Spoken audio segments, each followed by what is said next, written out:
kwenda katika shauri la wasio haki, wala hakusimama katika njia ya wakosaji, wala hakuketi barazani pa wenye mizaha. Bali sheria ya Yawe ndiyo impendezayo, na sheria yake huitafakari mchana na usiku. Naye atakuwa kama mti uliopandwa kando kando ya vijito vya maji, uzao matunda yake kwa majira yake, wala jani lake halinyauki, na kila alitendalo linafanikiwa. Amen. Bwana Yesu apewe sifa. Amen. Biblia inasema ya kwamba ni heri yule mtu asiyekwenda. Jambo la kwanza ni mtu asiyefanya nini? Asiyekwenda katika njia ya nani? Ya mizaha, ya wakosaji. Bwana Yesu apewe sifa. Kwa hivyo kuna njia ambayo mtu huwa anaenda ambayo ni njia ya wakosaji. Mkosaji ni nani? Ni yule mtu ambaye mnaketi na yeye na huyu mtu anaongea kinyume. Mtu anayeongea kinyume na mapenzi ya Mungu, huyo mtu ni mtu ambaye atendi haki mbele za Mungu. Biblia inasema ni yeye yule mtu asiyekwenda wala hakusimama. Sema kusimama. Hapa ndipo watu wengi wanakoseaga. Unakuta mtu anapigwa pale na wewe unasimama kujiangalilia. Unasimama kuangalia. Bible imekataa. Hivi tunaona watu wanasema hata nilipita nikasimama hapo nikajiangalilia. Hata wewe unahesabiwa kuwa mkosaji. Maana wakati uliposimama mahali pale, Mungu alitarajia kitu kutoka kwako. Alitarajia unaweza enda kusaidia. Lakini wewe ukakuwa mahali pale una celebrate. Mpaka mwingine unakuta mtu anapigwa, unasema auawe, apigwe. Kama amefanya hivyo auawe. Swali ni moja, kama ni wewe ungelikuwa umetenda, ungetaka kufanyiwa nini? Hilo ndio swali ambalo watu wajiulizaji. Wakati unakata kesi ya wengine, fikiria kama ni wewe ungekata kesi kwa njia gani? Maana ukikata kesi kwa ujeuri, utakatiwa kesi kwa ujeuri. Wakati wako ukifika, hata wewe utakatiwa vile ulivyokatia wengine. Kwa hivyo Biblia inasema ya kwamba ni yeye yule mtu asiyekwenda. Jambo la kwanza ni kwenda. Jambo la pili ni kusimama. Leo kutokezea jambo mahali kama pale center, ama itokezea hapa kwa barabara, kila mtu anakuwa mahali pale kusimama, na si kuangalia aone ni nini, ajue vile anaweza kusaidia. Wengine wanaangaliana, wanaanza kusema makosa, wanaanza kutoa makosa kwa sababu ya kile ambacho kimetendeka, na hata wengine hawaelewi hata haukuwa. Hawa watu wakipigana, wewe haukuwa, lakini umeshaanza kuwa judge. Ati huyu inaonekana huyu alikuwa mbaya, inaonekana huyu alikuwa hivi. Wewe Biblia inasema usisimame. Bwana Yesu apewe sifa. Inaona watu wakati maneno yanaponenwa mahali pale, wewe usiwe mmoja wa kuparticipate katika yale maneno yatakayonenwa mahali pale. Maana wakati anapokuja mtu aliye katika mamlaka na asimame mahali pale na atangaze, mtu yeyote ambaye ameongea hili jambo kinyume, ninatangaza asabaratike. Hata wewe utakuwa kusabaratika. Kwa sababu gani? Ulisimama na ukaongea. Na ulipoongea wewe kuisha, maisha yako yanakuwa tayari yameshashikwa katika ulimwengu wa kiroho. Hata wewe unakuwa umeandikwa, hata wewe ulikuwa mmoja wao. Haleluya. Ya kwanza nasema kwenda, ya pili simama, ya tatu kuketi. Bwana Yesu apewe sifa. Kwenda, usimama, kuketi. Unaenda kwa mtu, unapiga hodi, unakaribishwa. Jambo la pili unaambiwa keti. Unaingia, unaambiwa keti. Ukisha keti, hapo ndio mahali mshahara inaanza. Ukisha keti, hapo ndipo masengenyo inaanza. Ukisha keti, hapo ndipo sasa mambo yote yanaanza kutengenezwa. Maneno yatakayonenwa mahali pale. Bwana Yesu asifiwe. Maneno yatakayonenwa wapi? Mahali pale. Ndio unaenda kwa nyumba zingine unasikia hiyo nyumba iko na uzito. Maana hiyo nyumba ya maneno yenyewe yanenagwa kwa hiyo nyumba sio maneno ya uzima, inanenagwa maneno kama ya laana. Unakuta mzee anataka kula, analaani kama analaani bibi, bibi ni kama analaani mzee. Mko ndani ya hiyo nyumba, nyumba inakuwa mzito. Mnakuwa mpaka watu wakienda kuomba huko unasikia mtu ni kama anataka kunyongwa, kwa sababu ile uzito iko ndani ya hiyo nyumba. Ile maneno inaongewa kwa hiyo nyumba, hiyo maneno haina uzima. Halo. Amen. Bwana Yesu apewe sifa. Amen. Hata yeye amepiga makofi. Amen. Yeye mtoto hiyo ni yeye ameweka tika. Amen. Amen. Bwana Yesu apewe sifa. Amen. Ile maneno unaongeaga ni ya uzima ama ni ya laana? Wakati mtakapoketi na huyo mwenye amekutembelea, mtaongea mambo ya uzima ama mambo ya laana? Mtaongea maneno ambayo yatajenga wengine ama yatabomoa wengine? Yale maneno mtakaoongea mahali pale yatalete presence ya Mungu ama itakuta presence ya ulimwengu wa giza? Ni presence gani ambayo unataka kutembea nayo? Presence inaletwa na yale maneno ambayo watu wanaongea. Hata hapa saa hizi tukianza kuongea mambo ya siasa, roho ya siasa itafanya nini? Itajaa hapa. Si ni ukweli? Kwa sababu ni roho itaanza kuongea. Utaanza kuongea mambo ya siasa, kutalete siasa, anga itaanza kubadilika. Tukileta hapa mambo ya roho atashuka hapa. Bwana Yesu apewe sifa. Mkileta roho hapa anafanya nini? Atashuka hapa. Kile ambacho mnaleta ndicho ambacho kinakaribishwa. Kile ambacho mnaongea ndicho ambacho mtakuwa kesho. Kile ambacho unasema ndicho ambacho utakula kesho.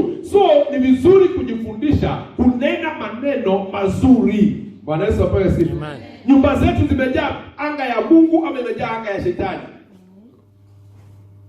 Ni maneno gani ambayo huwa mnaongea ndani ya nyumba? Ni maneno ya watu ama ni maneno ya nyumba yenu? Ni maneno ya kumtukuza Mungu ama ni maneno ya kutukuza shetani? Ni madharau mnakuoga nayo ama ni upendo mnakuoga nayo? Ni furaha ama ni huzuni? Kile ambacho mnaleta katika nyumba yenu, hicho ndicho ambacho kitakachokaa. Hiyo anga ndio itakayokaa mahali pale, na hiyo anga ndio itakayoweza kuwatawala. Kwa hiyo wakati unapokuta ya kwamba hamuneneni, hamwezi kusemezana maneno mazuri mmoja kwa mwingine, jua shetani ameshaingia hapo. Na ndiposa kwa kwamba nyumba nyingi watu wanalia, watu wanaomboleza kwa sababu watu hawajui kunena maneno ya uzima. Hata wakati mambo sio mazuri, ongea uzima. Maana tukisema mambo sio mazuri haitakusaidia. Wewe sema vile Mungu ako na uwezo, na vile Mungu anaweza kutengeneza njia, na vile Mungu anaweza kutupigania, na vile Mungu anatupenda, na vile Mungu anaenda kutubariki, na vile Mungu anaenda kufungua njia, na vile Mungu anaenda kutufanya milionea, na vile Mungu anaenda kutupanulia mipaka. Ongea mambo ya uzima mpaka uzima wa Mungu uanze kuonekana ndani ya nyumba yenu. Amen. Bwana Yesu apewe sifa. Amen. Mzee ukiingia kwa nyumba unaongea aje? Mama, mzee akiingia kwa nyumba unaongea aje? Unaongea maneno ya uzima ama unaongea maneno ya kisirani? Maana hiyo kisirani umeingia ukaanza kunena, hiyo ndio anga umetengeneza. Ukiingia ukiongea mambo ya uzima, hiyo uzima ndio itaonekana. Ukiongea mambo ya kwamba nyinyi ni kama shetani, utaanza kuona shetani twingi sana kwa nyumba huko. Utaanza kuona manifestation tu shetani. Utajua vile shetani anataka kufanya. Wakati utakiwa chakula imejaa chumvi, ndio utajua shetani anakuwa area hii. Wakati utaingia akuambie leo jiwekee maji kwa bafu, ndio utajua shetani. Umezidi kimbaka shetani kwa hiyo nyumba. Ukisemaga unatukuza shetani, ndio utamuona sasa. Ndio utaanza kuona manifestation ya kile ambacho unaongeaga. Maana kitu kina glow. Wanaweza pewa sifa. Maneno ni uzima. Na kwa hivyo maneno ya uzima lazima uyanene ili uzima wa Mungu uonekane. Wanaweza pewa sifa. Ufanye nini? Uonekane. Ukitaka mtoto wako aende mbali, lazima unamwangalia, unasema nini? Unamnenea nini? Unasema yeye ni ng'ombe, si ndio? Unasema yeye ni mjinga kama mama yake, si ndio? Unasema yeye ako na roho ya nyanya yake, si ndio? Unasema huyu mtoto hata sijui kama ni wangu ama ni wa jirani. Unaambia mama hivyo ama unatupa maneno machafu. Alafu nangojea atimzee akienda hivi, akirudi hivi, ataendelea kukumbuka hata akuletee sweet lollipop. Lollipop. Mzee hataezi kumbuka hivi ingia kwa duka akuletee kitu. Atakuleteaje na maneno yenye alitoka nayo? Bado niwaambie mzee wako asubuhi akienda kumpendelezea chai, unamwambia mzee, mimi naamini ya kwamba leo utaenda na ufanikiwe, na utaona venye Mungu atakutendea mambo makubwa. Mzee akitoka hapo hata akienda afanikiwe, anasema bibi yangu alisema, ataingia mahali na akununulie kitu na akuletee. Lakini ukimwambia wewe ni shetani, wewe hata pesa zako unapataka ninapeleka kwa maraya, haya ndio hiyo, ataipata atapeleka kwa maraya. Maana hiyo maneno uliongea, hayo maneno ulikusindikisha. Ulimpatia maneno ambayo akipata pesa, hiyo pesa itakuwa na maneno ya umalaya. Haitakuwa na maneno ya uzima. Nguvu za maneno. Maneno yanashikana vitu. maneno yanashikaga shamba, maneno yanashikaga utajiri.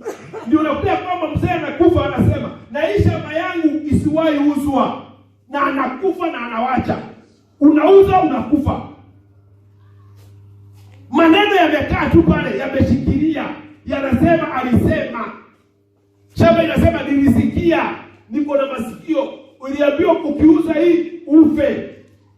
Na baadaye unauza unagonjeka. Ukigonjeka hata umalizi hiyo pesa unakufa. Kwa sababu maneno yalinenwa. Kwa hivyo kile ambacho unasema na kile ambacho unanena ni cha maana sana. Sema amen. Amen. Ukitaka heshima, heshimu mdomo yako. Bwana Yesu apewe sifa. Amen. Wacha kuwa mtu wa kuongea ovyo. Ovyo. Kuna maandiko nyingine yanasema katika kitabu cha Methali. Kitabu cha Methali 18. Tasoma hiyo usikie. Maneno sio kitu ya kucheza nayo. Wacha hii mambo napenda kuongea jokes. Wakristo hawaongeagi jokes. Watu ambao wameokoka hawana jokes, mizaha hatufanyi. Watu ambao wameokoka hawafanyi mizaha. Maana maneno yanayozungumza shetani anayachukua na anakimbia nayo. Anachukua hayo maneno ya kinywa chako, anakimbia na hayo maneno. Anasema sikia vile alisema. Alisema ya kwamba yeye hawezi faulu. Alisema ya kwamba yeye anaona maisha yake yamefika mwisho. Shetani anakimbiana na hayo maneno ambayo unayozungumza, na baadaye anaenda na anakushtaki. Zaburi 18 mstari wake wa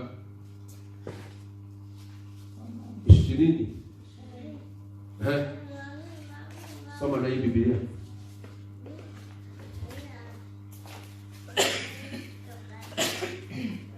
Sema maneno.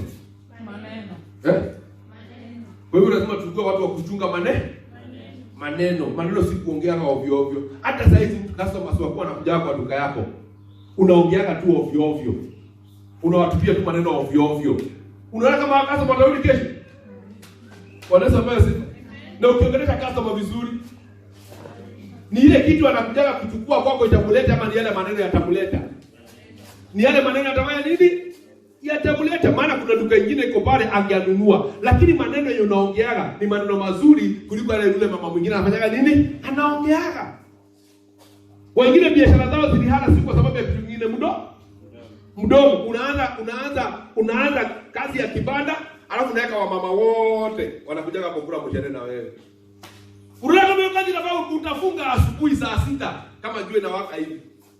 Maana kuna mwenye alikuwa anataka kuja hapo kununua, akiona vile mmejiketi pale, anajua nikitoka hapo afuta kununua wataanza kunisengenya. Kama nilikuwa nataka kununua mboga ya shilingi 5 na nini, simu nikini afuta kununua, nikienda hivi nasema bwana mwenye kwa watoto 12 bwana mboga yenyewe amenunua, simu mtaanza tu kunisengenya. Kwa hivyo siwezi kununua hapo, tutaenda kununua kwa mtu mwingine. Maana wakati anga ya watu iko, kile ambacho mnaongea ndicho ambacho huwa kinazungumzia watu, majirani zako na akina nani. Maneno yanaongeaga.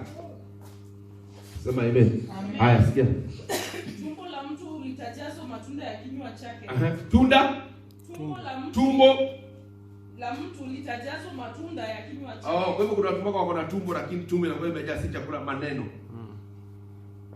Tumbo la mtu litajazwa matunda ya kinywa chake. Litajazwa matunda ya nini? Kinywa chake. Ya kinywa? Kwa hivyo mbona naambia mtoto ni mjinga?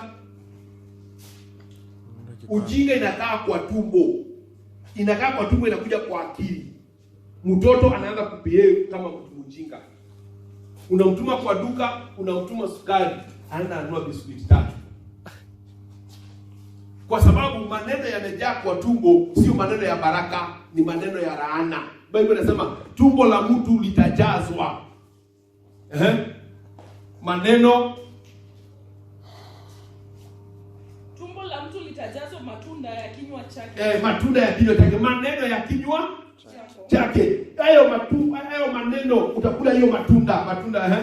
Atashiba mazao ya midomo yake. Atashiba mazao ya midomo yake. Kwa hivyo failure yako iko wapi? Kwa tumbo. Mdomo. Failure yako iko wapi? Kwa mdomo. Sijasikia? Kwa mdomo. Wewe unataka kusema nataka hapa ndio watu wa mdomo sana niko nao hapa mwanzo. Sema utajazwa nini? utakula nini? Matunda. Unasengeneka bwana yako kwa watu na kuambia utaona shida. Unaongea mambo ya bibi yako mpaka kwa watu, mpaka kwa mama yako, unaenda kustaki bibi yako. Uko na shida. Hiyo maneno unaongeana utakuja kukula. Before you talk, think. Think and think hard. Wacha kwenda na feelings zako. Maneno itaki feelings ati venye unasikia. Maneno itaki hivyo, maana ukitatoa imetendeka. Na ndiye Joshua alikasirika sana. Mji wa Ai mji wa Jericho uliwatesa sana. Alipigana na miji mingi lakini mji wa Jericho uliwatesa sana. So wakati alipoona kuta zimebomoka za Jericho, alisikia vibaya, akasema na kutoka leo akaongea, akasema hivi. Mmoja anakuja kuchimba misingi ya hii fence ya hii, mtoto wake akufa wa kwanza. Akimaliza aweke gate hivi, mahali pa watu kuingiliana kwa ile gate, last born akufe. Na akamaliza. Na ikaandikwa. Baada ya miaka mingi, miaka kama 500, ukatokezea jamaa mmoja na familia yake, wakaenda hiyo area. Wakaangalia hiyo kuta vile ilibomoka. Huyo mzee akasikia, mimi ninaweza kujenga hiyo kuta. Hakwenda kuuliza wakati ukuta huu ulibomoka ni maneno gani yalizungumzwa, watu walicelebrate ama watu walilia. Hakuuliza, yeye alianza kuchimba msingi. Alipochimba msingi hivi, akaboa kokoto hivi, akaekelea mawe ya kwanza, matanga kwake. Matanga ikaanza.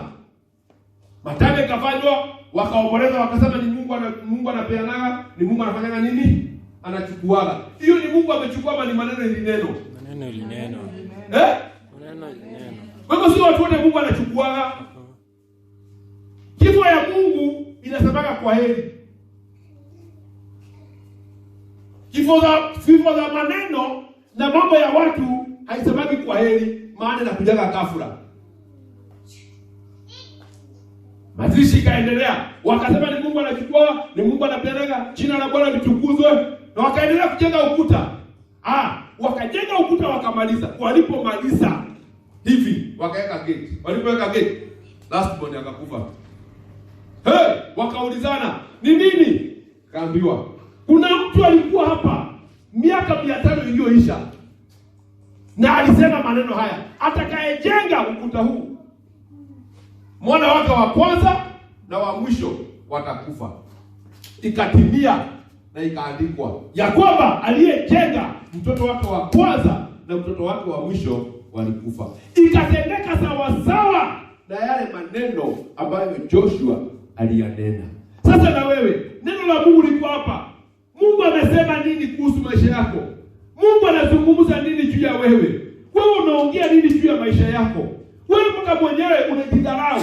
Unajiangalia kwa kioo, unaona kama ufai. Unaangalia shida zile ambazo uko nazo. Unashangaa mpaka unaongea, nani aliyeniloga? Lazima ujue kunena maneno yatakayobariki maisha yako. Maneno ambayo yatakayofanikisha maisha yako. Bwana Yesu asifiwe. Amen. Haya, inasema nini? Mauti na uzima huwa katika uwezo wa ulimi. Mauti na nini? Na uzima. Sema kwa sauti. Mauti na uzima. Huwa wapi? Katika uwezo wa nini?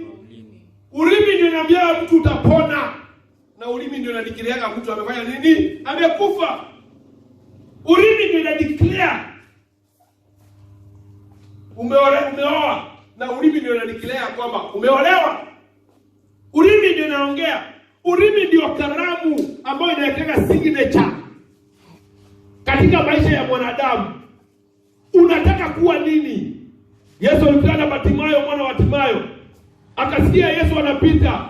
Akauliza kelele ni za nini? Akaambiwa ni Yesu wa Nazareti anapita. Aliposikia ni Yesu wa Nazareti, akainuka, akasema, Yesu mwana wa Daudi, unirehemu. Watu wakamwambia, nyamaza, unamsumbua. Nyamaza. Na Biblia inasema ya kwamba wakati walipokuwa wakisema anyamaze, Yesu akageuka, akamwambia, njoo. Wakamwambia, jipe moyo. Waliokuwa wakimwambia nyamaza, waliokuwa wakimwambia kwamba huwezi pona, wakamwambia, njoo, Bwana anakuita. Yesu alimuuliza swali moja.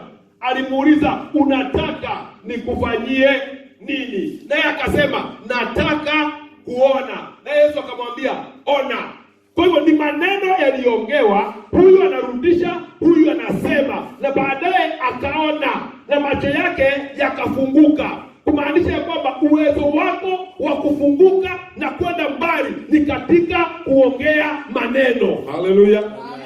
Lazima ujifundishe kuongea maneno ya uzima.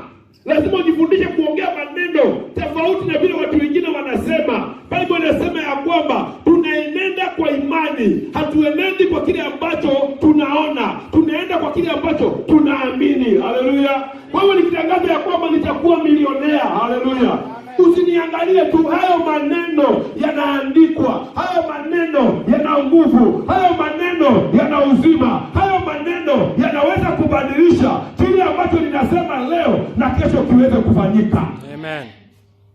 Wanaweza pewe sifa. Amen. Lakini wewe mwenyewe kuongea mambo ya watu unaweza panua mdomo. Kuongea mambo yako wewe mwenyewe hauwezi. Wanaweza pewe sifa. Kuongea mambo ya watu na yako mwenyewe unashindwa kuongea. Sasa nikiwaambia hapa simama, ujitangazie, wewe utabarikiwa. Unasikia na huko ndani, unasikia hauna nguvu. Lakini ningesimama hapa sasa nikwambie, nani alifanya? Utaanza kukua na maoni. Maoni yanakuja haraka. Na si maoni ya kusaidia mtu, ni maoni ya kubomoa mtu. Ni maoni ambayo haiwezi kukusaidia. Kwa hivyo Biblia inasema ya kwamba kwa maneno ya vinywa vyetu, Bwana Yesu apewe sifa, tutashiba. Na katika ulimi kuna uwezo, kuna nini? Kuna uzima na kuna mauti. Bwana Yesu apewe sifa. Leo tunataka tukarushe maneno yote ya mauti. Amen.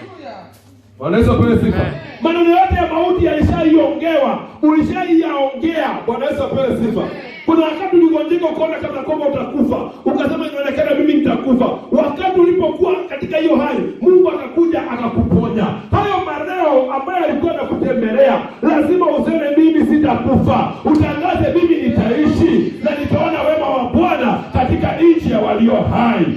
Daudi alikataa kufa, akasema yeye ataishi. Alitangaza mambo makubwa juu ya maisha yake, na ndiposa akaandika kitabu cha Zaburi. Naye Sulemani akaongea, akaandika kitabu cha Methali, akatunga mambo makubwa ambayo wanadamu yakiwafuata siku hii ya leo, maisha yako hayatabaki jinsi yalivyokuwa. Na tunakuombea katika jina la Yesu, jifundishe kutangaza mambo makubwa juu ya maisha yako. Haleluya. Tangazia watoto wako mambo makubwa katika jina la nani? La Yesu. Kataana na kila roho ya kukudunisha, kila roho ya kuambia uwezi, kila roho ya kuambia kwamba you are nothing. Kataana na hiyo roho katika jina la nani?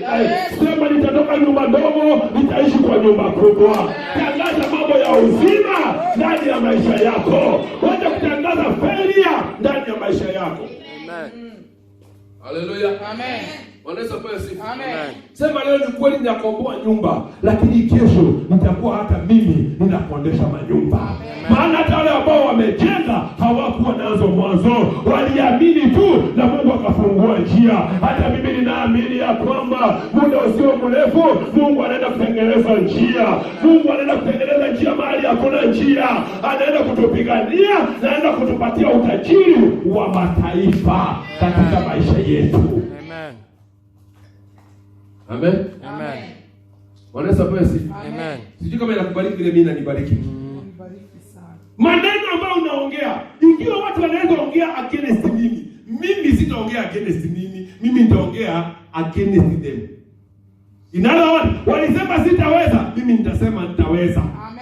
Walisema sitabarikiwa, mimi nitatangaza ya kwamba mimi nitabarikiwa. Walisema sitafaulu, mimi nitatangaza mimi nitafaulu. Walisema sitaenda mbali, mimi nitatangaza mimi nitaenda mbali. Walisema mimi sitasoma, nawaambia mimi nitakuwa na degree. Nasoma mpaka washangae. Nitainuliwa na Jehova mpaka washangae. Kuna Mungu ambaye anayeinua. Kama unaamini shout haleluya. Bwana Yesu apewe sifa. Kataana na roho ya mazingira duni. Kataana na maroho ambayo yanakuzunguka. Ule uwezekano na unaishi mahali ambapo sio pazuri sana, lakini ukiwa mahali pale tangaza, sema Bwana, ninajua ya kwamba unatengenezea njia mahali hakuna njia, nitengenezee njia. Naye Bwana kutengenezea njia, anakuheshimisha. Bwana kutengenezea njia, maisha yako hayatabaki jinsi yalivyo. Ninakuombea siku ya leo, maneno yote yaliyoongewa ya feli ya jina maisha yako tunayakanusha mchana wa leo katika jina la nani? Katika jina la nani? Bwana Yesu apewe sifa. Amen. Inua mikono yako, fanya hivi, sema mimi nimeamka kutoka kwa usingizi. Haleluya. Amen. Wakati hauna kazi sema Niko na kazi. Niko na kazi. wakati hauna pesa sema Niko na pesa. wakati wewe ni mgonjwa sema Nimepona. wakati mzee anakusumbua sema Mzee mzuri sana Bishop. Bwana Yesu apewe sifa. Amen. Unaelewana? Wakati mzee anakusumbua Unasema yeye ni Bishop, atakuwa Bishop. si unaitaka yeye ng'ombe nyingine. Sasa wewe unataka kama mwanaume kweli? Wewe ni mwanaume kama ama wewe ni mwanaume rongo? Unajua kuna mambo anajua kuweka maneno. Kwanza mama akiamua kukutukana, tena ndani ya shimo. Bwana Yesu apewe sifa. Na wewe mzee ukiingia kwa nyumba, angalia bibi yako, mwambie you are fearfully wonderful made. Hallelujah. Hakuna mwingine kama wewe. Thank you Jesus. Wacha kuangalia bibi yako na kikunia kingine ndani ya nyumba ya kuzaa watoto. Maana ile macho utamuona nayo, hivyo ndivyo utakavyomweka. Amen. Ukimwona na macho ya dharau, utamweka na madharau. Amen. Ukimwona na macho ya upendo, utampenda. Amen. Bwana Yesu apewe sifa. Kwa hivyo weka macho, kile ambacho unaongea ndicho ambacho. Nyumba nyingi leo zimeharibika kwa watu wanachukiana. Watu ile upendo ya kwanza iliisha. Ile ya sweetheart, ile ya kununua. Nini wewe mzee uko hapa ulinunua gift ukapelekea bibi yako? Hata kama ni sweet ile ya shilingi 3. Akaona tu unatoa hizo kwa mfuko, ukaombea. Lini? Na siku ile ulikuwa ukimchumbia huko ukimtafuta, kila siku bora kitu kwa mfuko. Ilikuwa yafanya kazi gani? Mara sambusa. Mara umekuja na chips. Mara umemwambia twende hivi tukatembee hivi. Leo hata kwa nyumba jioni kumwambie mama upunge hewa hivi, mtembee hivi. Hakuna kitu kama hiyo. Mama anapigwa na jasho, anatoa majasho hapo, anakuwekea chakula hapo, mnatoa jasho mpaka mama anafungua mlango hivi wazi, anasema yeye kuna joto mingi sana. Waje kupigwa na hewa kidogo.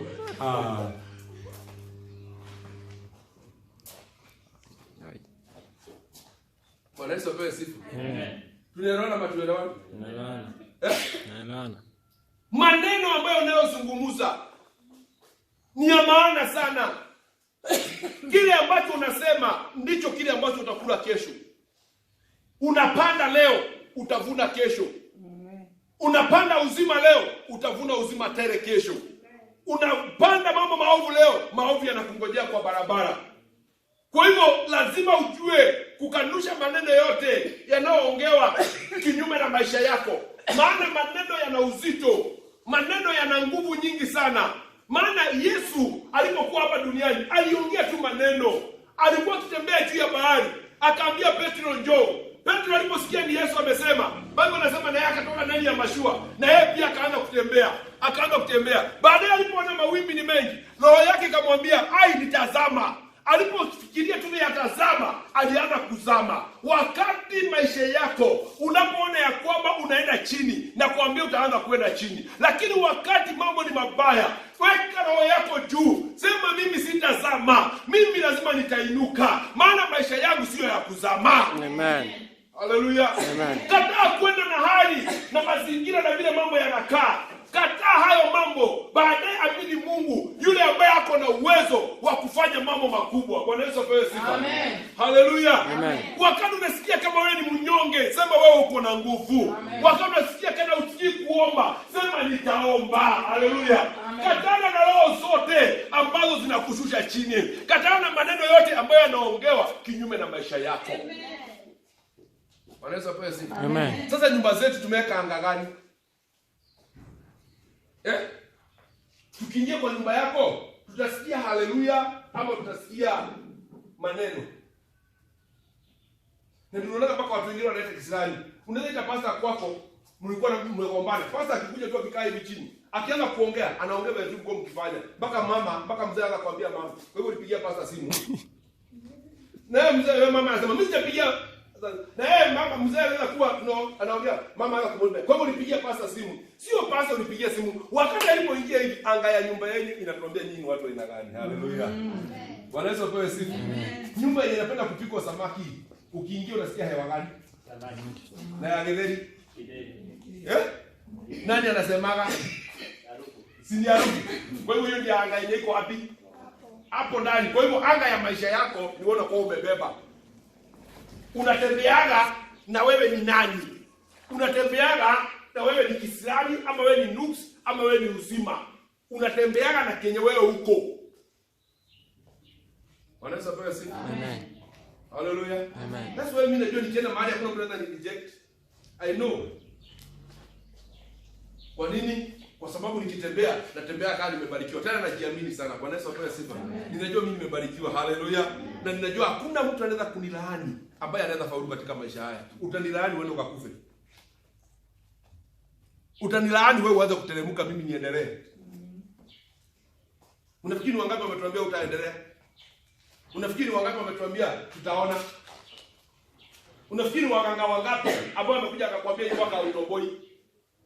Alafu unamwambia, mimi na wewe nani atoboi? Anakuambia wewe utoboi mwaka, anamwambia sawa, tutaona. Tutaona. Baadaye unasikia alikufa. Akiroga watu nyuki ilimtokezea. Bwana Yesu apewe sifa. Kamuuma masikio. Na akakufa. Maneno yana nguvu sana. Bwana Yesu apewe sifa.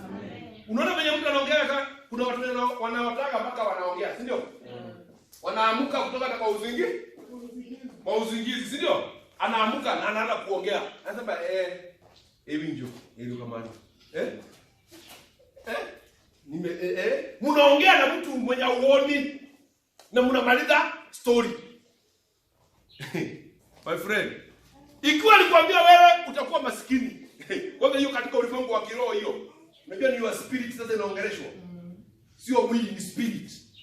Itakukamata hivi. Utaletewa milioni 1 umeshinda jackpot. Uletewa milioni 20 hivi. Baada ya miezi 2 hauna kitu. Uko down na magunia, umeshakuwa na wazimu. Maana katika ulimwengu wa kiroho ulishatekwa nyara. Chochote ambacho unaguza hivi kinakuwa tayari kimeshachukuliwa na shetani. Kwa sababu ni wangapi hapa wanataka ukiongea? Unaona ukiongea? Mwingine waje kuogopa. Haya, mwingine anataka akikula. Kwa nini uoga aje? Mbona unafikiri mimi niko na shida ama ni wewe? Wewe ndio uko na shida, wewe ndio unataka ukifanya nini? Kula. Ukikula kenye unakula hata haujui. Nani alipika? Haujui itengenezeo budget wapi? Ndio kaambiwa wewe ukulishwe. Wewe haujui. Wewe mwenye unaona na wewe ukiongea, unaongea na nani? Nani yule anakuamsha mpaka unaota na yeye, mpaka unaongea na nani? Hiyo ni kumaanisha katika ulimwengu wa kiroho kuna connection. Bwana Yesu apewe sifa. Kuna connection ambayo uko connected ndani yake. Na hiyo connection ambayo umeconnectiwa lazima ikatike na itakatwa dhuru maneno. Bwana Yesu apewe sifa. Maana ni maneno yaliongewa, ni maneno yanafanya kazi. Bwana Yesu apewe sifa. Na hayo maneno yanaweza kukufunga maisha yako yote, hautawahi faulu. Unatoka kwa hii shida, unaingia kwa hii shida. Unatoka hapa, ukiona hapa ndio salama, unakuja hapo ndio moto zaidi. Kwa sababu gani? Shetani ana make sure anakuchukua. Bwana Yesu apewe sifa. Amen. Hallelujah. Amen. Petro alikuwa ndani ya gereza. Amelala. Na alipokuwa ndani ya gereza, Petro alikuwa ameshikwa na Herode ili apate kuuawa. Biblia inasema malaika wa Mungu akashuka. Aliposhuka akamfungua pingu zake. Alipomtoa pingu akamchukua malaika akaanza kutembea na yeye. Hiyo ni kwa ndoto. Hiyo ni kwa nini? Ndoto. Akaenda akampeleka mpaka nje ya mlango. Wakati malaika alipopatana na yeye, ndio Petro akarudi katika mwili. Akasema, kwani ni ukweli? Kwani ni ukweli siko ndani ya gereza, minyororo imetoka? Kwani ni ukweli? Na Biblia inasema akauliza nyumba ya Tabitha iko wapi? Akateremka akaenda akawakuta wakiomba. Walikuwa wakiomba, akagonga mlango. Alikuwa katika ndoto. Ile ndoto imekuja, akachukuliwa na malaika, ameletwa mpaka sasa imekuwa ni kweli. Sasa ameondoka, ametoka ndani ya gereza. Kumaanisha ndoto ni communication very strong. Mungu anataka kutoa na Mungu anataka kufungua ndoto. Unaweza hata ndoto moja utajirike. Amen. Unaweza hata ndoto moja ukuwe maskini. Wanaweza pewa sifa. Unaweza inuka ama uteremke. Ama uteremke. Na sasa wakati unapochukuliwa, unapotoka, shetani anatembea na wewe. Anakupeleka wapi? Wakati unaota ukikula, anakulisha nini? Unaelewa? Maana mambo ni mawili, mwanadamu mambo ni mawili. Aidha akule ama mtembee. Wanaweza pewa sifa. Kwa hivyo ni ile ushirika. Ni ile ushirika. So wakati unapoota unakula, lazima ujue unakula nini, nani akupikia. Ni kumaanisha ya kwamba kuna spirit ambayo inataka kuombewa. Mambo ya kukula chakula katika ulimwengu wa kiroho, maana si wewe, ni spirit yako. Ni spirit yake, si yeye. Ni spirit yake inalishwa. Haleluya. Unapotembezwa ni spirit yako inatembezwa. Unaweza kuwa na roho kama ya Kaini. Roho ya kutotulia. Na kufika ni hapo, hiyo ni kumaanisha sasa iko na mambo mengi ndani yake. Unaweza kuta pesa zako hazituliani kwa mikono. Unaweza kuta shida kwa ndoa. Unaweza kuta shida ya kazi ya mikono yako. Kwa sababu kuna kule kutembezwa, unatolewa hapa, unakuta shetani amekupeleka hivi, anakuzungushaga mpaka dakika ya mwisho, ata make sure amekumaliza. Hiyo ndio maana.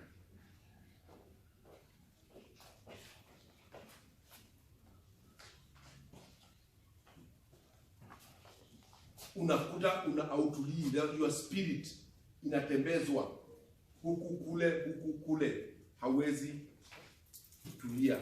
Na unajua mtu mwenye hajatulia ni mtu hawezi kukusanya vitu. Mtu mwenye ametulia anaweza kukusanya vitu. Hiyo ni spirit. Haleluya.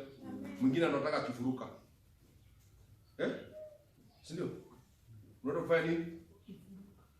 Kifuruka. Ama mwingine anaota amekimbizwa. Amefika juu ya mlima mahali. Anakuwa anasikia wani kama ameanguka hivyo. Unaamuka. Bwana asifiwe. Mbona unasikia mwingine amepiga dua? Ameanguka. Bwana asifiwe. Amen. Hiyo inakuwa ni nini? Bwana asifiwe. Ni nini iko kikimbishwa? Si wewe, ni spirit yako. Maisha yako.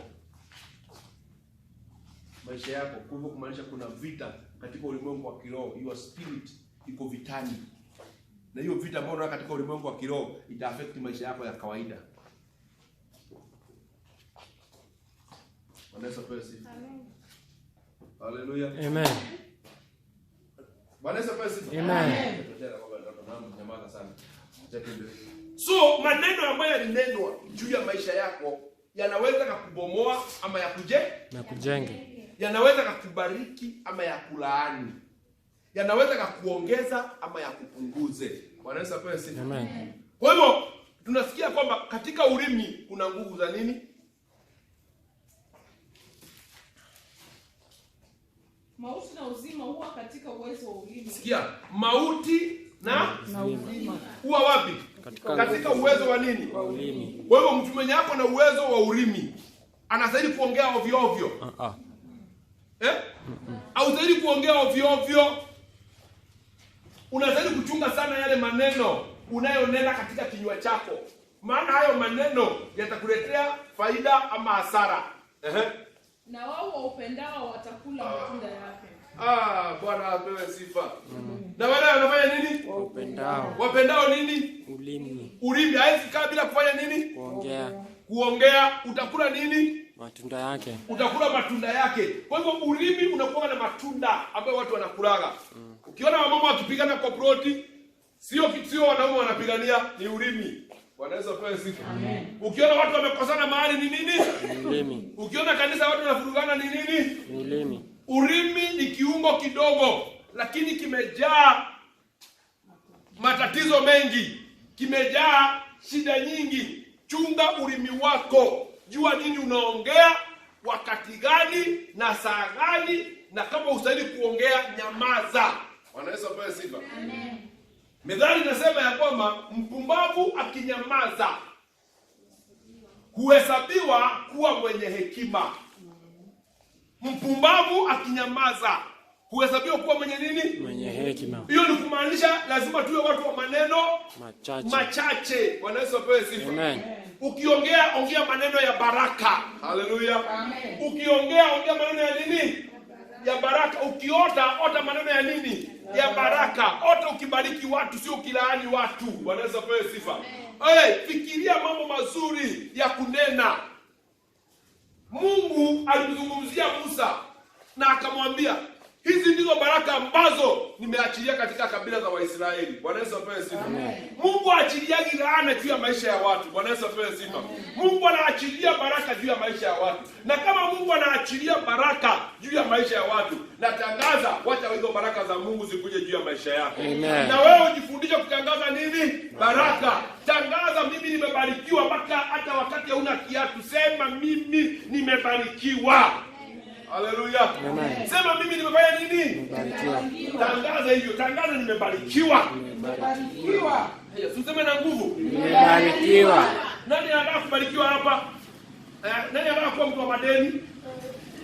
Unakataa kusema kubarikiwa ndio mwenye majaa madeni. Tunabarikiwa mpaka tunakopeshanaga. Haleluya. Amen. Unakopesha watu, wewe ufanyagi nini? Haukopaji. Haukopi. Kuna wakati mimi nilikuwa nikikomboa na kopa mboga mara kwa mama kibanda mpaka natoroka. Mama mboga kiniona ninakuja anajifanya ako busy, jua anajua huyu amekuja ni shida, amekuja kuleta wapi. Na akicheza na mimi atanikatakatia mboga na niipe nyanya. Na maisha isonge mbele. Na maisha isonge mbele, sio kupenda, ni shida. Bwana Yesu apewe sifa. Amen. Ni nini? Shida. Ni shida, na shida ni mbaya. Bwana Yesu apewe sifa. Amen. Shida ni nini? Mbaya. Shida ni mbaya. Inaweza kufanya mtu mzuri ukuwe mtu mbaya. Kwa hivyo lazima utangaze, Baba nasema ni asante. Sijui wazazi wangu walisema nini kuhusu maisha yangu, lakini mimi nimejitangazia. Haleluya. Amen. Mimi nitabarikiwa. Amen. Kazi ya mikono yangu itabarikiwa. Amen. Watoto wangu watabarikiwa. Amen. Bwana Yesu apewe sifa. Amen. Bibi yangu anafanya nini? Atabarikiwa. Lazima ujifundishe kunena maneno mazuri. Hata wakati mambo sio mazuri, nena mambo mazuri. Hata wakati mambo ni mabaya, nena mambo mazuri. Kuna mtu mmoja alizaliwa akaitwa Jabez. Jabez aliitwa huzuni, maana ya Jabez inamaanisha huzuni. Akalia Mungu akamwambia, Bwana, mimi Mungu naitwa Jabez, mama yangu alinizaa, akaniita Jabez pia huzuni. Akasema, Laula Mungu ungenisaidia na unibadilishie hili jina. Mungu akasema, nimesikia maombi yako. Akasema, kuanzia leo utaitwa Mheshimiwa Jabez. Haleluya. Amen. Utaitwa nini? Mheshimiwa. Sijasikia? Mheshimiwa John. Sijasikia sauti? Mheshimiwa John. Mheshimiwa John. Mheshimiwa nani? John. Lazima utafute mahali penye una connect jina yako. Jina yako mimi ni Kiislamu. Bwana Yesu apewe sifa. Ita jina yako na useme jina yangu mimi nitaitwa mheshimiwa. Leo angalia, hata mtu mwenye hakushinda kula na alipigania MCA. Anataka kumwita nini? Mheshimiwa. Kwa nini na hakushinda? Kwa sababu alisimama na watu wakasema yeye ni mheshimiwa. Anasikia kitu mheshimiwa, anasikia vizuri. Kwa nini aseme hai wacha kulinda jina yangu? Mimi nilikuwa mheshimiwa, nilikuwa nimepigania kiti huko lakini nilianguka. Kwa nini anataka hiyo jina mheshimiwa? Juu anataka next time akikuja kwako unamuona kama nani? Mheshimiwa. Ndio ukimwona kama mheshimiwa, mawazo yako itaona gari, mawazo yako itaona ako na nyumba, mawazo yako itaona ako na pesa, mawazo yako itaona anaweza kukusaidia, mawazo yako kuna vile mawazo yako yamebadilika kwenda kwake. Haleluya. Hata mimi naitwa mheshimiwa. Mheshimiwa. Amen. Wewe jiite majina. Jiite majina ya kukuinua. Amen. Hata kujiangalia kwa kioo unasema hii mapua hii yangu mrefu hivi. Unajiangalia hapa unasema wewe ni mweusi sana mpaka wamama wameenda siku hizi na wanaume wengine wanaenda wanajidunga madawa, wanataka kukua brown. Kama ulizaliwa kuwa mweusi, kana weusi wako, maana weusi wako ni wa maana. Bwana Yesu apewe sifa. Kama ulizaliwa kuwa mweupe, kuwa nini? Mweupe, ndio uache kuongeza madawa. Kuna siku zitakuaffect. Uliza Michael Jackson. Bwana Yesu apewe sifa. Amen. Uliza nani?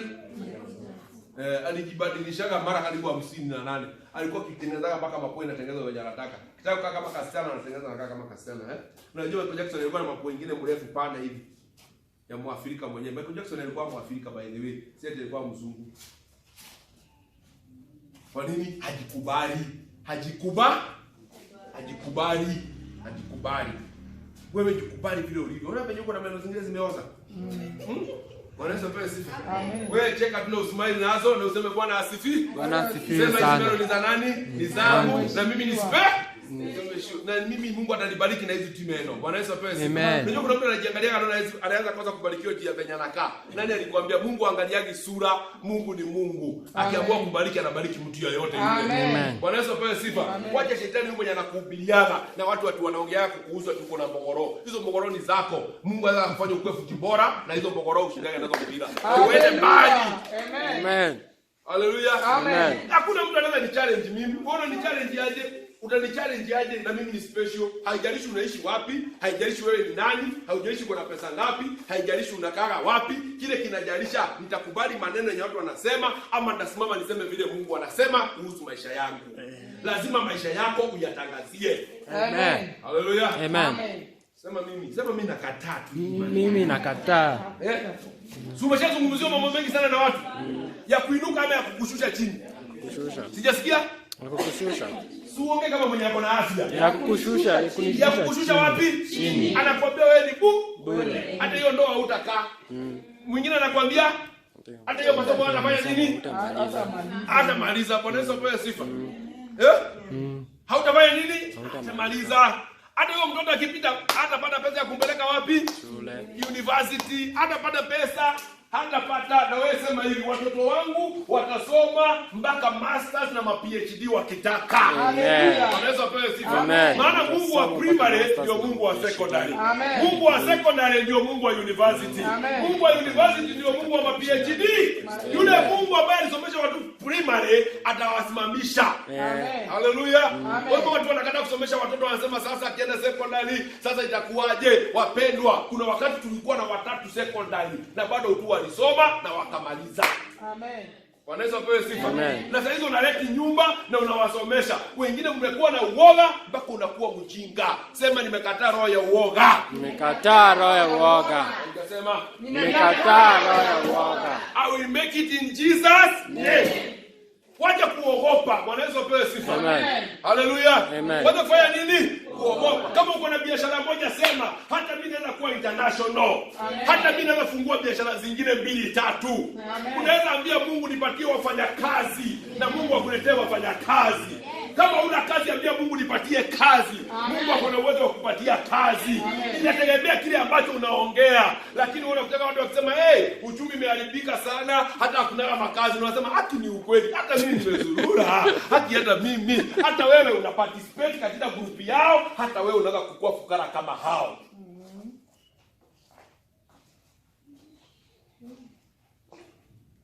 Wanaweza pewa sifa. Amen. Sema Maneno. Sema kusimama. Kwenda. Kuketi. Haina nini? Haina nini? Lazima nini?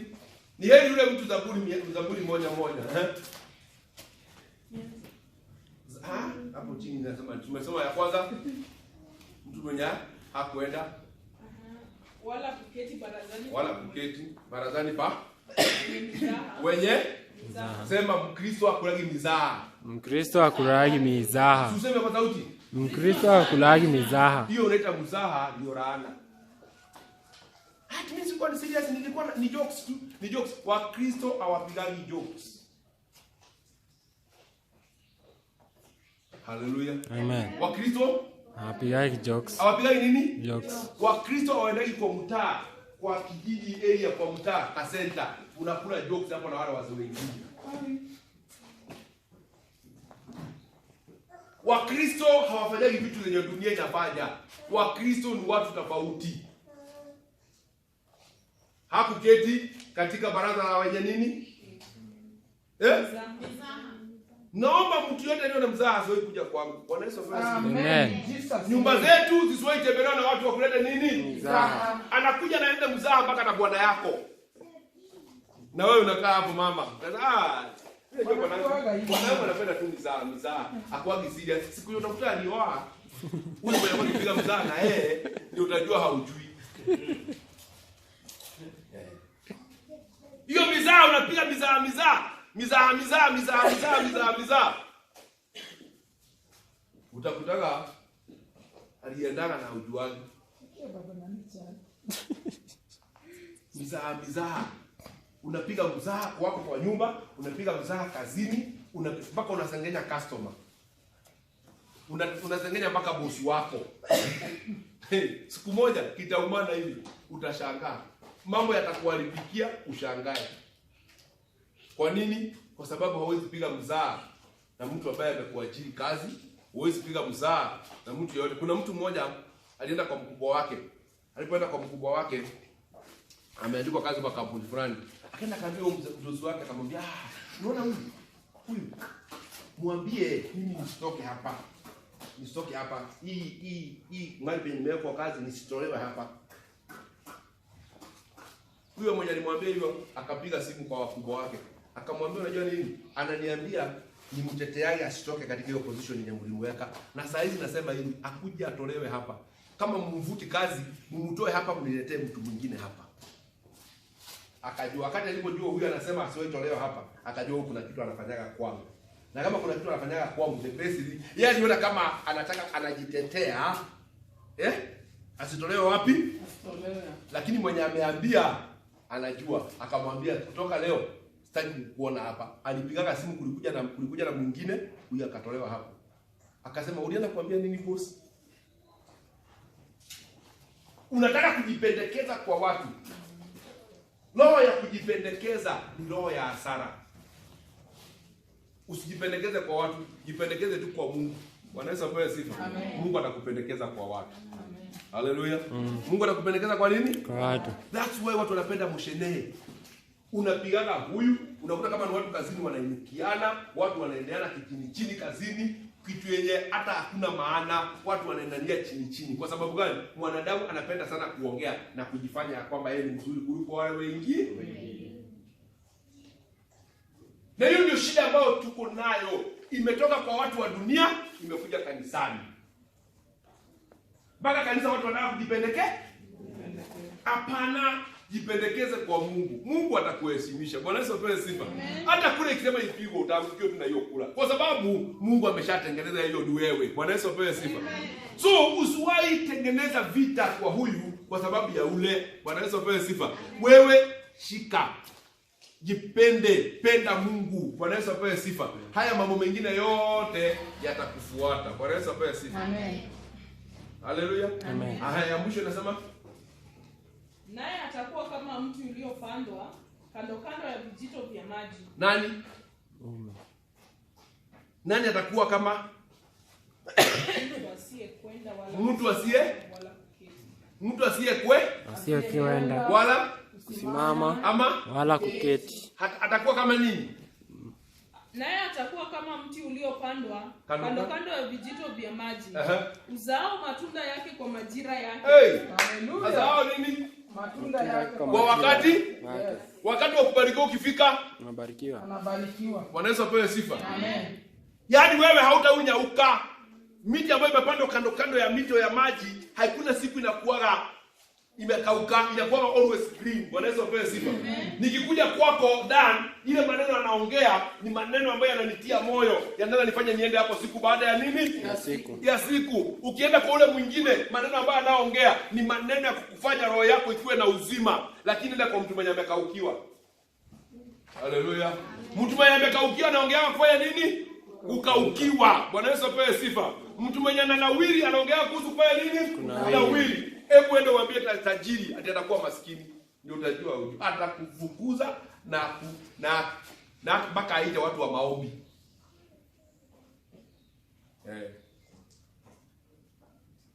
Kwa nini? Kuna maneno yanaweza kufanya nini? Kusikia. Maana kuna maneno alisahau. Alisahau hii umaskini. Alisahau hii shida. Anakumbana na shida aina tofauti na ile shida yenyewe uko nayo. Unaweza pewa sifa. Amen. Kwa hivyo kuna vitu ambavyo usijaribu kuongea mbele ya watu. Unaweza na kama ni za maana, lakini huyo mtu akikuangalia hivi anaona you are very shallow, uko chini sana.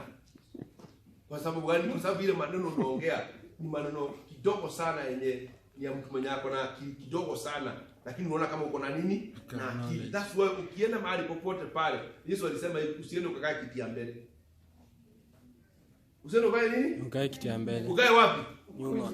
Uko? Nyuma. Juu unaweza kaa kiti ya mbele, alafu ukue kuna mwingine mwenye wa mkubwa sana kukuliko atafanya nini? Anakuja. Atakuja, wewe atawekwa hapa, alafu wewe utolewa hapo upelekwa wapi? Huko nyuma. Kwa hivyo Yesu alikuwa akipeana mfano, ukienda kwa karamu, ukienda kwa sherehe yote, usiende na kiherehere. Enda tu kama umetulia kama wewe mnyenyekevu. Enda ukae pale nyuma. Bora unajua wewe ni nani. Bwana Yesu apewe sifa. Bora unajua wewe ni nani. Mimi nikienda mikutano kwa sababu mimi ni pasa. Hata kuna kwenye naendaka na tunasumbuana na ashas. Nawaambia nataka mistake, nataka nikae tu hapa. Acha tu nikae hapa. Hata nataka tu nijifunike hata pasa akiniona namwambia. Lakini kuna mwingine anaingia. Anataka kila mtu ajue anafanya nini? Ameingia. Bwana Yesu apewe sifa. Unataka ujulikane. Unataka acha nikuambie utajulikana na watu. Ndio unaweza kwanza kujulikana mbinguni. Bwana Yesu apewe sifa. Lakini kujulikana mbinguni. Bwana Yesu apewe sifa. Utajulikana hapa duniani. Kwa hivyo kuwa mtu mwenye maneno unachungana nayo sana. Maneno unachungana nayo na nilisema hivi, mtu akiongea kinyume na maisha yako, immediately kanusha. Fanya nini? Kanusha. Sema katika jina la nani? Katika jina la Yesu. Haitakuwa hivyo venye umesema. Amen. Haleluya. Haitakuwaje? Haitakuwa hivyo. Baba amesema kitu kibaya, namwambia baba, kwa jina la Yesu nimekataa, haitakuwa hivyo. Bwana Yesu apewe sifa. Kwa maneno yako, kinywa chako lazima ukiwe tayari kukanusha maneno yote ambayo yanaongewa kinyume chako, na baadaye unayabadilisha, unaita baraka. Bwana Yesu apewe sifa. Unaita nini? Baraka. Watu wote walibarikiwa kwa Biblia, waliishi maisha marefu, waliishi vizuri na walibarikiwa na Mungu. Bwana Yesu apewe sifa. Amen. Lakini watu wote walioongewa kinyume na hawakukanusha walimalizia ndani ya shimo. So na sisi tumetoka wapi? Katika generation chafu. Maneno ya kuongewa itakuwa bure. Mpaka kuwa shule. Na mwalimu mwingine aliniambia wewe tutakuwa bure, tutakunyoa tu chang'aa. Na busa. Nilipiga mwalimu mwingine shule sasa aliniongea tu akaniongea vibaya. Nashukuru Mungu kwa sababu tulipata leo mwalimu nikampea lift. Toka huko Ndondoni nikikuja hivi nikamuona kwa barabara amengoja matatu. Nikaita mwalimu alinichapaga. Mwambie kaa. Kampeleka mpaka kwenye alikuwa kienda. Mmoja alinikasi. Alikuvaga mbele yangu. Bwana Yesu apewe sifa. Amen. Alikuvaga nini? Lakini wewe tulichapanaga, siku hizi sisi ni marafiki sana. Bwana Yesu apewe sifa. Aniambia dai, Mungu alikubariki mpaka nikamwambia kama shule haingii, si kumaanisha maisha yangu imefika mwisho. Bwana Yesu apewe sifa. Si kwa sababu kama bado mwalimu umesomesha hiyo miaka yote, si kwako umejenga, si gari unaendesha, bado unapandaga tu matatu. Ukipandaga matatu mimi nilikuwa shule. Bado mpaka saa hii nimetoka shule, bado unafanya nini? Matatu. Nimeamka. Ananiambia sasa mimi naweza niombea. Nikamwambia hata wewe utapata tu gari. Tukaomba kwa gari. Katoka. Mwenye alikuwa bure Saa hizi ndio wanawatabiria mambo makubwa. Bwana Yesu apewe sifa. Ni lazima ukatae na ubadilishe akili yako. Na useme naenda kukua Kenya watu waliona kama mimi siwezi kuwa. Wanataka kusikia alikufaga. Haleluya. Amen. Nataka kusikia alifanya nini? Alishaga. Alisambalitikaga. Ni mrefu mwingine huko hivyo, chini huko ronda. Maana walikuwa kuja kunywa chang'aa kwetu. Hao walimu wengi.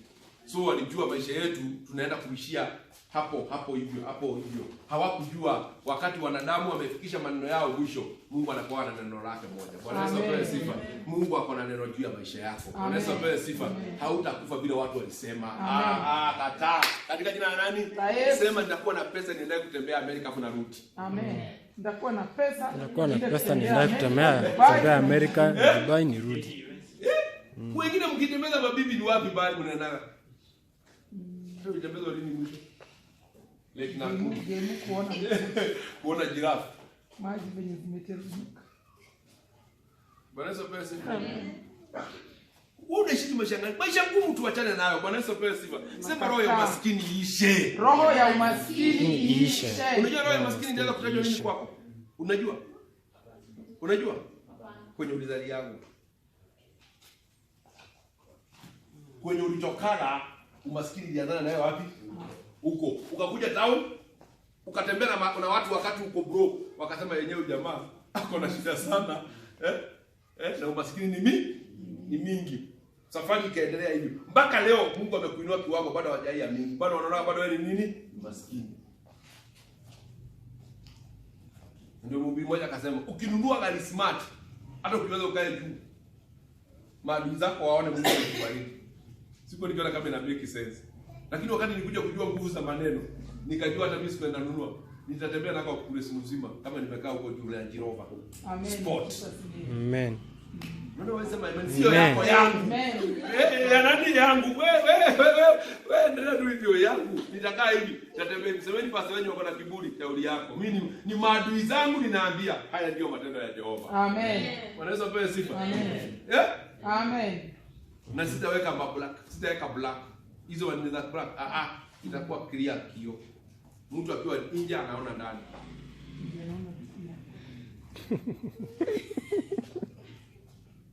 Wanaweza pewa sifa. Amen. Unanielewa au unielewi? Nakuelewa. Nakuelewa. Wewe tu mwenye umeshindwa kununua ka TV. Ndio mwenye naambia hivi. Uko na TV yenye unaona kama mtu kanatosha aje. Kama mtu kanatosha hivi, lakini ni TV. Wanaweza pewa sifa. Amen. Si ndio? Bado ni nini? Wewe tu ndio unaambia unaweza endesha gari kubwa. Mimi tu ndio Wewe tu ndio unaambia unaweza kununua shamba na ujenge kwako. Mimi ndio nitanunua. Wewe kwa hivyo umebarikiwa au hujabarikiwa? Nimebarikiwa. Kwa hivyo usihubiriwe na mazingira yenye uko ndani yake saa hii. Wanaweza pewa sifa. Amen. Ona Kesho. Kuna siku nilikuwa na Great Wall. Unakumbuka ile Great Wall? Ya black and white. Alafu ndio nanunua kio ingine na kuja na ifix hapo hivyo ikuwe kama karate.